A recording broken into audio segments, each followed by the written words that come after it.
Mr. Beats, he's a feast man with many big content. I tied up an FBI agent! You know who Mr. Beast is, but it looks like he's finally sat down to answer the questions that have been eating away at the internet like a penicillium colony in Lunchley cheese. Will he take accountability for his shit show of a company? Is he the crypto scamming, Geneva Convention violating boy that we've been hearing about? And while you may think I'm just covering this story to coast off of the immense popularity that it's had, you'd be correct, but I also find Jim Beast to be a very interesting character.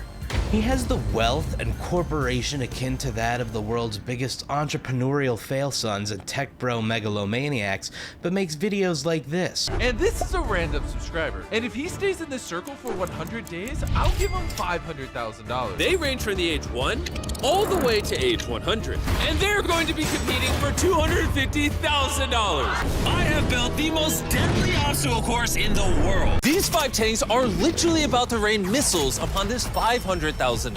I built a massive isolation chamber. I built a giant death trap. For the next 10 hours, I'm gonna hunt them down. Run. So I like watching the guy who dumps trains into holes try to answer questions about his company with corporate non-speak, like, you know, a regular old CEO would use. To our knowledge, no one perished while on company property. So let's watch some of the highlights of this interview and see if we learn anything or if it's just more slop for our slop holes. Slop 'em up!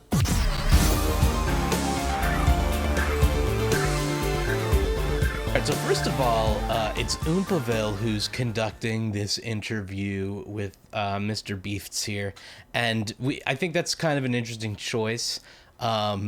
Because I wouldn't really think of him as like a great interviewer or anything. Entertaining enough in his own right, but certainly not somebody who I would like, you know, expect to get to the bottom of something hard hitting or something like that. And honestly, you know, his performance is underwhelming in this interview. He doesn't give a lot of pushback. You know, you tell he's a little nervous to be doing the interview, which, you know, I understand. You're interviewing one of the biggest people in the world and all that, but you know, I suspect that's also part of why James Beefs ended up going to him to do this interview and like reaching out to him for this interview rather than going to, you know, a number of other reputable internet sources who could probably offer a little more pushback. But that being said, I don't think it's the worst choice in the world. I mean, this Oompaville's got his own like candy company, his own like food, so he's like experienced in that food stuff. But ultimately, I think he allows a little too much of Mr. Bleat's kind of corporate non-speak to, you know, conduct a lot of this interview. It's like 2.5 hours or something like that. So obviously I'm not going to show you everything from it, but we're going to look at some of these clips together and just sort of see what's going on here. I don't really care about Mr. Beaks too much, like, you know, as a YouTuber or anything like that. The crux of it is when you have something as big as what he has, when you make as much money as what he has, you know, you don't necessarily get the same benefit of the doubt as regular people. And I think a big part of this interview is him kind of like being like, well, I don't get it. Why doesn't the internet give me more benefit of the doubt? And it's like, well, once you are responsible for, you know, huge corporation, huge wealth, things like that, and you really have the potential to affect things with the reach you have, you know, you kind of lose that same benefit of the doubt. That's a lot of responsibility, you know, that's a lot of wealth in your hands. And, you know, it's kind of up to people to make sure that that wealth doesn't go abused, because a lot of times that sort of stuff does happen and people with that kind of money get away with it. And when you look at the kind of people that Mr. Beef's been hanging out with, you see it's like Logan Paul, KSI, these people that you wouldn't necessarily put at the top of your reputation list. So it sort of makes sense that people question things here or there about him. Let's take a look at this interview, let him speak for himself on some of these things, and, you know, we're the internet here. We're just here to judge. Would you be willing to put your hand on this Bible and swear? Oh my gosh, you actually have a Bible? I have 2 Bibles. Are you being serious? I am being serious. Okay. I'm swear. We're both from the South. This will be an honest video. Oh, your laptop's blocking it. Oh, whoops. This will be an honest video. You're a man from North Carolina. I'm from Virginia. The Bible Belt. The Bible Belt. Yep. Exactly. I know what this means. This means it's legit. Yes. Okay. There we go. I was not expecting that. Okay. This is like legal now. It is. I could go to jail. All right, right off the bat here, I don't really like this Bible thing in the beginning. It kind of leaves a bad taste in the mouth. You know, not that it's like the problem with it being religious or anything like that, but it's sort of, he's putting the Bible out and he's like, now it's official and everything. It's like, unless you can press this guy and actually give him, an actual interview, I don't think that actually, does anything. I mean, maybe for some people that optically will do something, but I don't know. It just kind of set things off in the wrong way for me. Also, to be clear as well, I have not signed like an NDA or. Fuck. I mean, there's genuinely nothing that's been signed. You haven't given me $1 million. No. Hey, you should say I haven't given you a penny. A penny. Okay, yeah. You gave me 999. Nothing. You've given me nothing, bro. Yeah. Yeah. It's actually just it's kind of interesting. It really is interesting. This is a bold move. I would consider. It's quite a bold move. And it's even more bold because I'm never vulnerable on camera and like. Yeah, it's from a lot of perspectives. It is quite bold, and it's not like I haven't been critical. I feel like I've been fairly critical. I feel, and like talking to you, I feel bad. Obviously because I'm a person. There's different levels to how much you care about shit. Yeah. But yeah, I think it is. If there were a testament, it would be that would be a testament to this being being a meaningful source of information. This video, I feel like. I hope. Yeah. Thank you. Yeah. Biggest question for me and a lot of people that I've spoken to over the last couple months is like, why were you so silent? Especially off the bat. Like, you did respond to the Ava Tyson stuff immediately, but like, right after that, a bunch of other stuff came out, and Dawson's video, his first video, gained a bunch of traction. What was your reasoning for being so silent immediately? No, that's a great question to kick it off on. You actually kind of laid out the timeline there. The Ava stuff came out, and I put out that tweet. We hired the investigators to go look into it, and part of that investigation is they recommended that I not talk about drama or really do anything online because it might influence, witnesses or any people they might interview or ex-employees. So it's a little unfortunate because I told them, okay, I'll wait till the investigation is over. Truthfully, just in transparency, I've never done one of these like big investigations before. And in my head, it was going to last like 2 or 3 weeks. It ended up taking a couple months. Apparently combing through all the documents and doing all the interviews and everything just took way longer than I thought because I've never had to bring in a top tier law firm and a former federal prosecutor and let them, do this really big thing. I like so much better, or I'm assuming, we just started, but I think I'm going to like so much better being asked the questions and answer it instead of just like sitting in a chair like this, answering it. It just feels a little more natural. Yeah. I feel like, before talking to you, I definitely would imagine that you would regret have not making a response early. Oh, right? 100%. Like that, because you could have just immediately, if there is information to debunk Dogpack's his first video off the bat. Yeah, which obviously had so much disinformation in it. If anyone saw Sagi's video or any of the newer videos now coming out, like you would see so much. Yeah, so much of it. So it's unfortunate that it happened on the back end of when I said I would not talk about or address drama and things. And I mean, there's obviously, should have done this sooner. Whoops. But hey, better late than never. Yeah. I think he feels more comfortable in this setting being asked questions because you still sort of have the ability to back out of saying some stuff in ways, right? There's more strategy in going to an interview like this, getting questions and then saying like, well, what do you want to know? I'll answer what you want to know, rather than saying, here's everything that went wrong. Here's all the stuff I need to tell you about or I need to own up to. So it just like the whole thing feels sort of evasive, in some sort of way. So I feel like it's easy to get a funny feeling off of a lot of these answers. Anytime there's a post proving like that I'm not evil, they were taking it down. So it was a little unfortunate too because I wasn't saying anything, and then on Reddit, anytime something was proving that I wasn't evil or contrarian to what everyone was saying, they were suppressing it or censoring it. Not trying to sound extreme. So you're saying it's like a echo chamber, which I mean, Reddit r/YouTube drama is. Yeah, I know, but it's unfortunate when there's a post with 10,000 upvotes claiming something false about you, and then everyone, then a couple people are like, wait, that's not true. Here's proof. And then they delete it every time. So then everyone's like, okay, well, then that must be true because they're also deleting the comments on that post that prove it's not. And so then then it's just like, now, again, I'm not trying to sound extreme, but it's just like, oh, you're censoring information. And then that paired with other YouTubers, when I would call them and share it with them, they'd just be like, well, I don't want to be Mr. Beast Glazer, so I don't really They wouldn't say it this direct, but they would just Of course, essentially yeah. say like, Yeah, I I, get don't you. really care if it's true or not. I'm just gonna say what other people say. Like, sorry. Yeah, so to circle back to the Quinn Emanuel investigation, the big thing on the internet, on Twitter specifically, was that you found yourself to be innocent. Of course, you paid a law firm to find yourself innocent. I saw those memes. Yeah. That is the big meme. How would you respond to the allegation that the investigation was biased from the start? Yeah.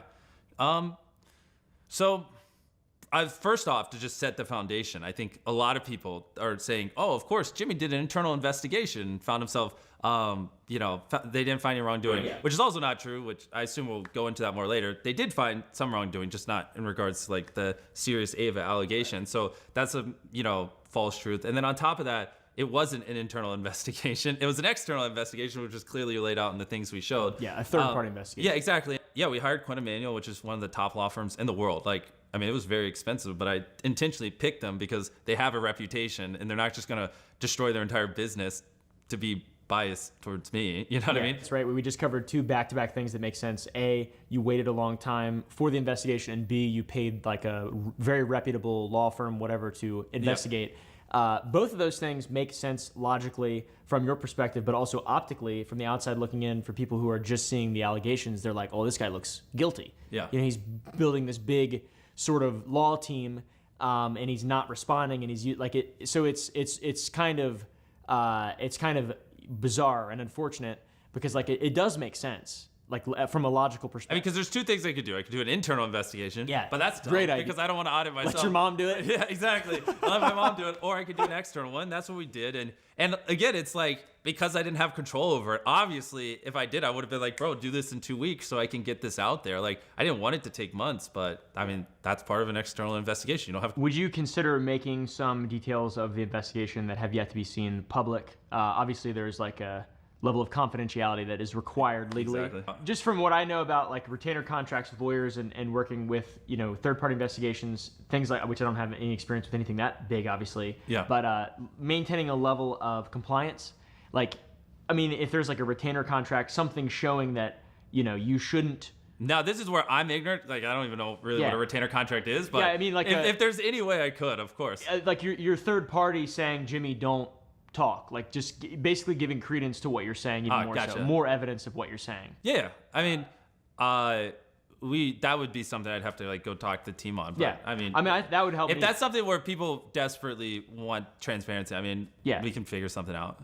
We think Quinn Emanuel's biased. Like even no matter what I show them, if they think a top tier law firm would willingly potentially tank their rep for me, like I don't know if there's anything that's ever it's to foolish, convince them. right? Yeah, It is. so- It is foolish, and it makes sense. But once again, it's like optically, there is a very easy, lowest common denominator way to look at stuff. Yeah. And But also, what I would say to those people is I'm here, so it's not like I'm like maybe that argument would work if I just never did anything, but I'm here, so in the lion's den. yes, controlled opposition. There have been a lot of questions about your workplace culture, such as a lack of diversity or also HR problems. Yeah. What, if anything, have you done to address these concerns? How have you handled it since information came out, and how do you plan on handling it in the future? Okay, so we'll start with the diversity one. If I forget the HR one, just bring it up when I finish that one.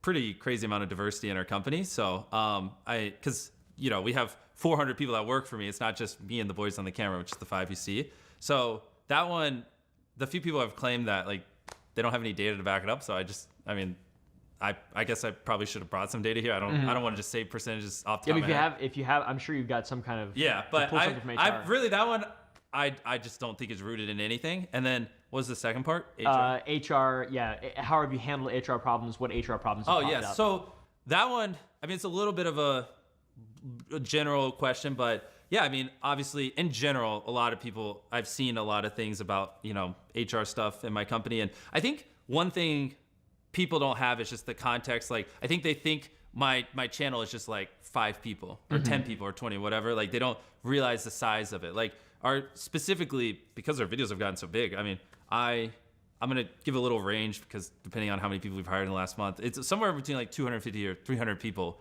work at my production company. So this is a big company. There's a lot of people, and then on companies at this size, like you can't ever guarantee that every interaction everyone's going to have is always going to be positive with each other. You know what I mean? That's just impossible. So I want to start off by just saying that, because I don't want people to watch this and then like a year from now, like hear some rumor and be like, oh, Jimmy didn't learn. Like any company of this size, there's always going to be some problem someone has. Now, having said that, I'm not trying to use it as like a blanket of like, and shield myself. There are two things that are like someone in my position who runs a company like this is in control of. One is, making sure we're not fostering anything inappropriate and, allowing it. And then two, when it inevitably happens, because it just will in a company my size. And I'm trying to be transparent here. Like it's,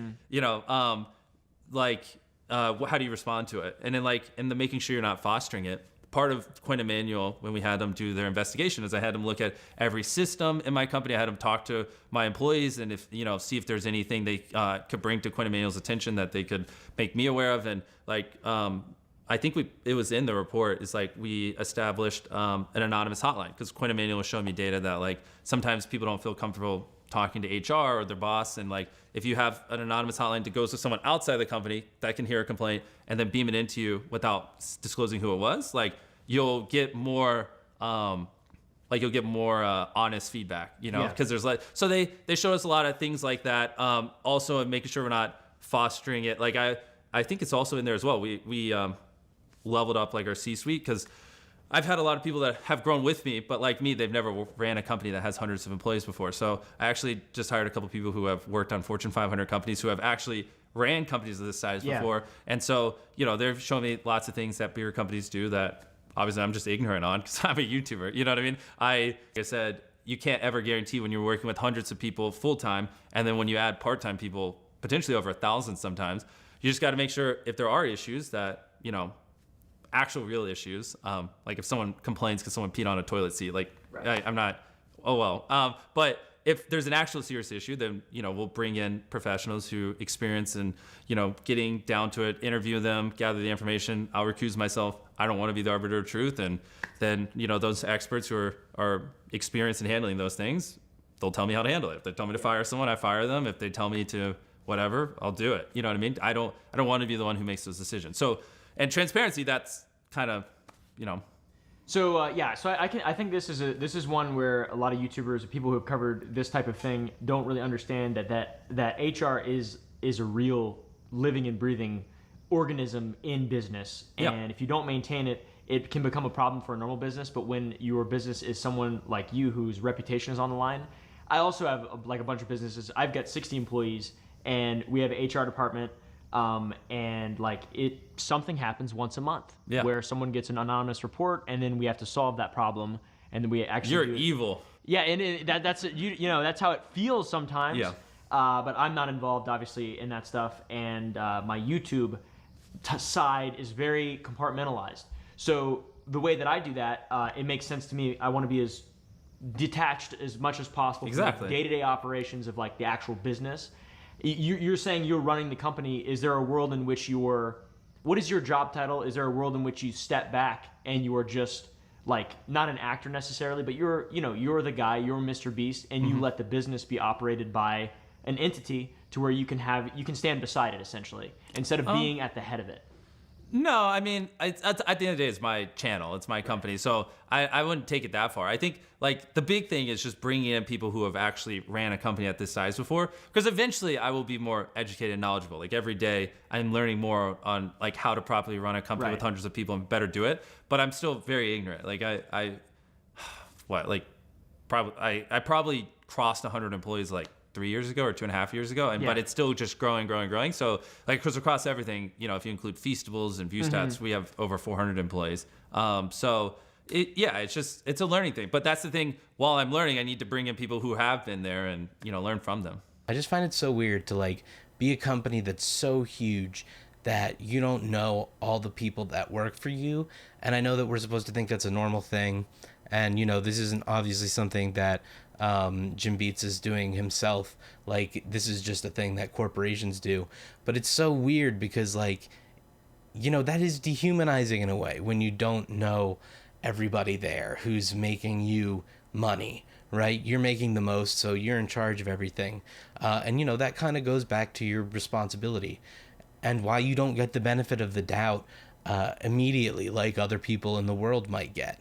You know, you are responsible for a lot of people. You are responsible for a lot of wealth and a lot of power, right? If we look at a lot of these people who have wealth and power, you know, historically the track record's not always been very good. As a matter of fact, it's been very shitty. We can see a lot of that going on right now in our world. So to feel skeptical of his answers when they're very corporate non-answers, very evasive answers, you know, that makes sense to me. This is like basically a corporate suit in a lot of ways. Like, yeah, he's a YouTube guy, but he's also so wealthy now, it's hard to see him as that first, right? And a lot of this video seems like he's upset by that, which I get on a human level, but at the same time, you exist in a different reality than everybody else once you have that sort of wealth. So it becomes hard for people to relate to you, and vice versa. It becomes hard for you to relate to other people because you're just dealing with such different situations. Like, in a way, he's right. Nobody knows the logistics of his company and what it takes to run such a big operation.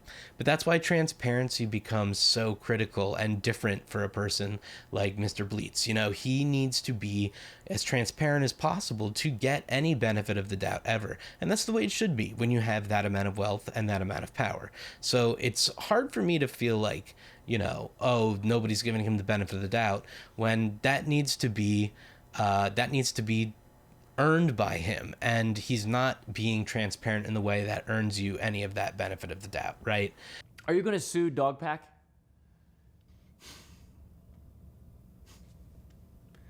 Well, you know, there's tons of examples of him intentionally manipulating things to not be true and posting it online. Tons and tons and tons of that. It's not a thing I take joy in, but Right. yeah. Okay, so yes. They're not done drafting it up, but once they're done, more than likely, yeah. Okay. Now, what do you think? Do you think that there could be any sense of regret from that? I mean, optically, once again, there's a lot of things working against you on a constant basis because you're the biggest person in the world on YouTube and social media, and you're just crammed down people's throats.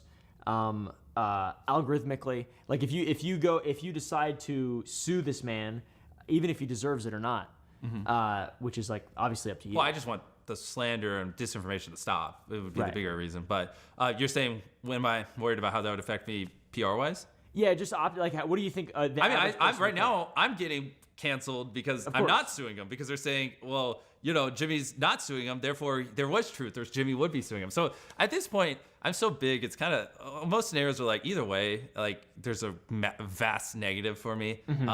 You know, people are like, well, he's not going to sue because he's worried about discovery. No, I don't give a fuck. You know what I mean? Why do I care? I'm here. This is discovery. You know what I mean? And that they just, no matter what I do at this point, like there's just a large group of people that are just going to be unhappy. And that's just like a reality I have to be okay with, to be honest. As long as I agree with what I'm doing and I believe in what I'm doing, I mean, that's all I really can do at this point. So the third-party investigation confirmed isolated incidents of harassment.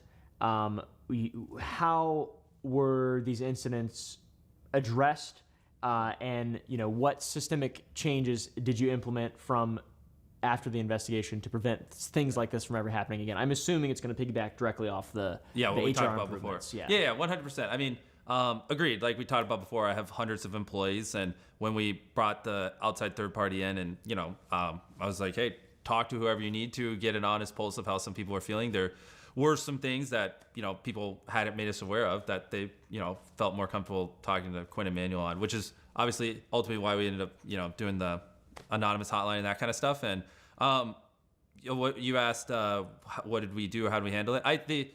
Like I said before, it's just whatever they told me. If they told me like I need to fire someone, we fired them. Like I mean, it's not like I don't want to be the arbiter of truth. I want people who are professional in these things to, you know, get the information, make sure they have all the facts, and I want them to tell me what to do, right? Because obviously I work with these people, and so I could have some form of bias or whatever, or maybe I like this person better, and so I like to stay away from that kind of stuff. And so I just did whatever they told me to do, to be honest.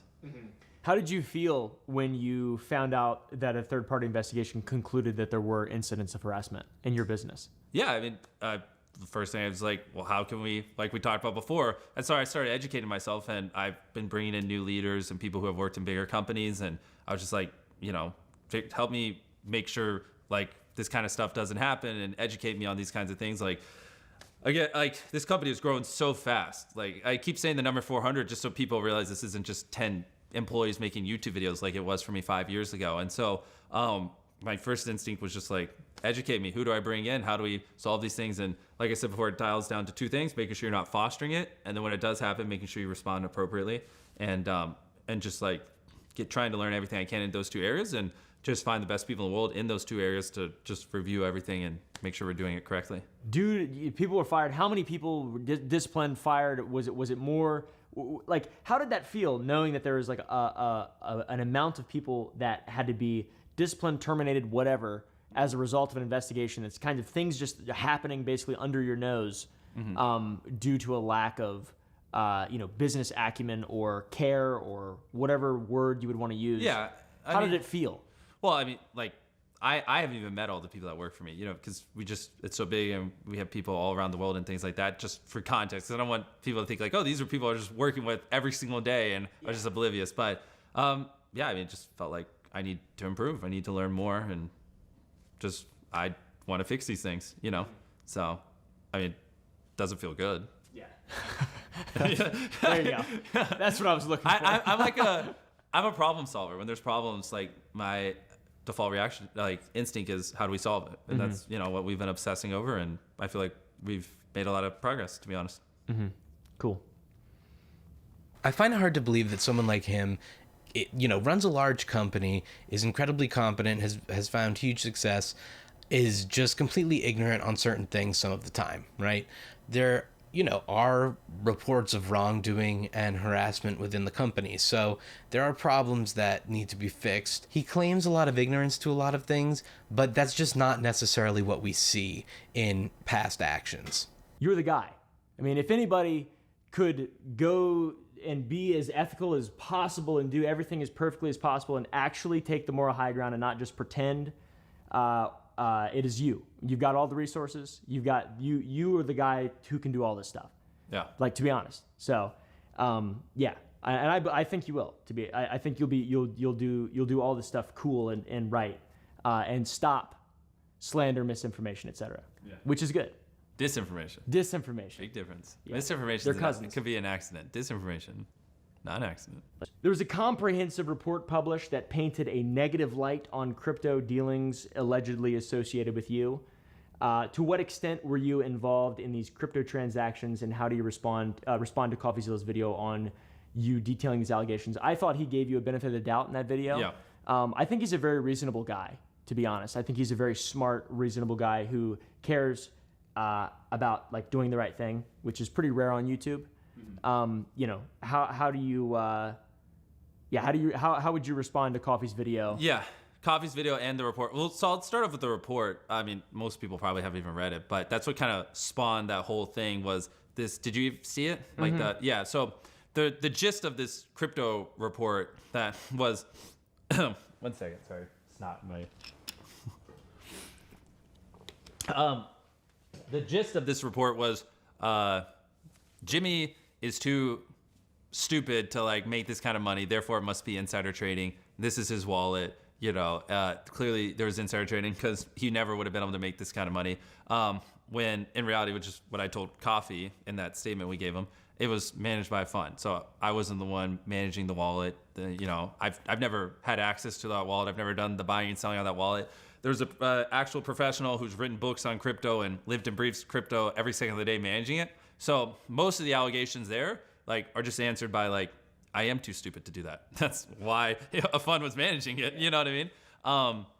And yeah, I mean, like Coffee said, if he literally said this in a video. If you like Jimmy, then you're like, yeah, he has answers for everything and just checks out. And if you don't like Jimmy, then you're gonna go, there's obviously wrongdoing here. But yeah, I mean, the honest truth is I make videos. I'm running 7 businesses. I got a lot going on, and I invested in a crypto fund. They invested on my behalf, and I've never like had access to that wallet. They're the one doing the buying and selling. I mean, there are thousands of transactions on there. Like, I don't even have that kind of time. I'm sure you could probably even look at it and see like days where I was like maybe in solitary confinement or like doing a video where I didn't even have access to a computer and there's trading. True. So for the conspiracy theorists that think I'm lying and using the fund as a cover up, like, I mean, there's got to be some way where you could just figure that out, like, or I was on a plane ride or something. But yeah, that's like the honest transparency is, you know, I was in a crypto fund and people thought I owned the wallet. YouTubers in any way being involved with crypto in any sense now is just like Agreed, and that's why I literally put it in a fund, because I was like, I don't want to like fuck with this stuff and like be you know, I just like, I want someone who knows what they're doing to do it, to make sure things are above board. So that's literally why I did that, right? It's because I was like, if I'm buying and selling it, maybe I mess things up or do something dumb. So I was like, oh, this fund is led by someone who knows what he's doing. Here you go, you know. Just completely ignorant on certain things some of the time, right? That's how the crypto thing kind of rings to me. I doubt he doesn't know about crypto. He doesn't talk to his weird buddies about crypto. You know, he's friends with like the Paul brothers and stuff who are all into crypto scamming and all that. So it seems hard for me to believe that there isn't a world where he doesn't have some sort of insider knowledge trading. I get a very deflective vibe from a lot of this. And throughout this whole video, it seems like, you know, a question will be asked and the response will be, yeah, that would be cool. Maybe in a while. You know, I need time to implement it. I don't know how we would do it, but yeah, in a little bit, maybe. You know, very easy to put things off and then never come back to it. And that feels like what this video is sort of the main problem with it. Okay, as I was editing this, Oompaville responded to the criticisms of his performance here in the interview with Mr. Bleeps. Long story short, he read what the internet had to say. You know, most people thought he didn't do a great job, and he agreed with that. There was a lot of things that he said he could have done differently. Apparently, he was launching a video game that morning or something as well, so he didn't prepare. And as he said in his video, he's like, I'm the guy who doesn't prepare. So, you know, you send him to the guy who doesn't prepare, yeah, that's what you're going to get. So, you know, I understand why Oompaville took the interview, because like if Mr. Beast calls you up and you get the exclusive interview, you get the scoop, like you take it. You know, obviously that's a crazy opportunity. And I'm not going to go too hard on him for not doing a good job, because I mean, like, he's not an interview guy. You know, there's an art to an interview and you can't just expect somebody to have it when they don't. I honestly think Mr. Pleats felt more comfortable going to someone like Oompaville who doesn't have a background, an interview, you know, or, you know, somebody who's not going to come with a super critical lens. Long story short, Oompaville agreed with everybody. He thought he didn't do, you know, so great of a job, but he has no regrets, and I respect that. You know, I think that's absolutely fine. So that's the long and short of it, all right? I mean, the long of it, that interview that he did with Mr. Bleeps was like 3 hours, so I cut down like all of it just to give you the parts that I thought were the most important. So yeah, what are your thoughts on this whole thing? Let me know in the comments below. Have you been following along? Do you not care at all? I find myself like right in between, not really caring that much and just being absolutely fascinated by this like super online CEO of this crazy company that does ridiculous stuff. And like all other CEOs, I think he's got to be held accountable for all this stuff. I don't think you just get the instant benefit of the doubt. So, you know, I don't think you should expect that. But anyway, guys, I've been Hellion.Vision. Thanks for hanging around. Like and subscribe if this is your first time here. We do all sorts of stuff. Check out one of these videos. That one YouTube thinks you'll like. And yeah, subscribe, all that good stuff. But I'll see you guys next time. It's been fun. Peace.